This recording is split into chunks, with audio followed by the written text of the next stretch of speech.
தென்னாடுடைய சிவன் எந்நாட்டவர்க்கும் இறைவன்.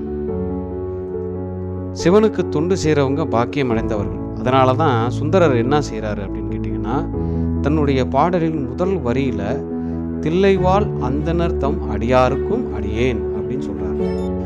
சிவன் தன்னுடைய அடியார்களை பாதுகாக்கிறதுல மிகப்பெரிய வல்லவர். அதை நம்ம அடித்து சொல்லலாம்.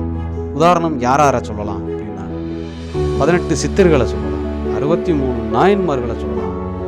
அதுலேயும் ரமணர் அவங்க ஒரு வார்த்தை சொல்லுவாங்க, கோடி கோடி அடியவரில் நான் தான் கடைக்கோடி ஐயா அப்படின்னு சொல்லுவாங்க. என்ன அப்படின்னா, இருக்கிறதுலையே எத்தனையோ பேர் சிவனை கும்பிட்டுருக்காங்க. அந்த சிவனில் நாம தான் கடைக்கோடி. இந்த கடைக்கோடியான ஆளை கூட அவன் கண்டுகொள்வாங்க அப்படின்னு சொல்கிறாங்க.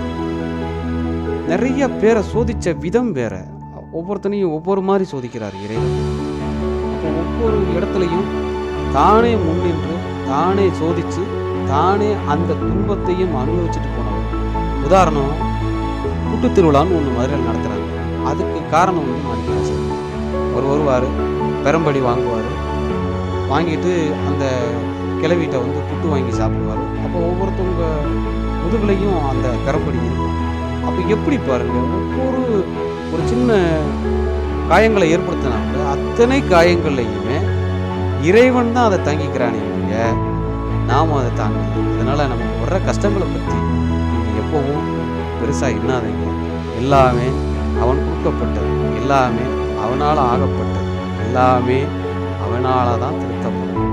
அதனால தான் மாணிக்கவாசகர் சொல்கிறார், அவன் அருளாலே அவன் தாள் வணங்கி அப்படிங்கிறார். அவன் அருள் இருந்தால் தான் அவனை நாம் வணங்க முடியுன்றது இல்லை. நாம் நினச்சிட்டாலே அவனை வணங்கிட்டோம்னு அர்த்தம். அதுதான் உண்மையான ஒரு விஷயம். நினைப்பது ஒன்று கண்டிலே இயலாது வேறில்லை அப்படிங்கிறார் சிவவாக்கியர் சொல்வார். ஸோ இறைவனை நினைங்க. உங்களுக்கு உண்டான அனுபவங்களையும் கூட இதில் நீங்கள் பகிர்ந்துக்கங்க. ஸ்ரீ தவமுனீஸ்வரர் ஆலயம் எப்போதும் உங்களுக்காக ஆன்மீக சேவையில் ஈடுபட்டு கொண்டிருக்கும். தொடர்ந்து நம்முடைய சேனலை ஃபாலோ பண்ணுங்கள், சப்ஸ்கிரைப் பண்ணுங்கள், ஷேர் பண்ணுங்கள், லைக் பண்ணுங்கள், கமெண்ட் பண்ணுங்கள். உங்களுடைய கருத்துக்களை இதில் பகிர்ந்துக்குங்க. வீடியோவை முழுவதுமாக பாருங்கள்.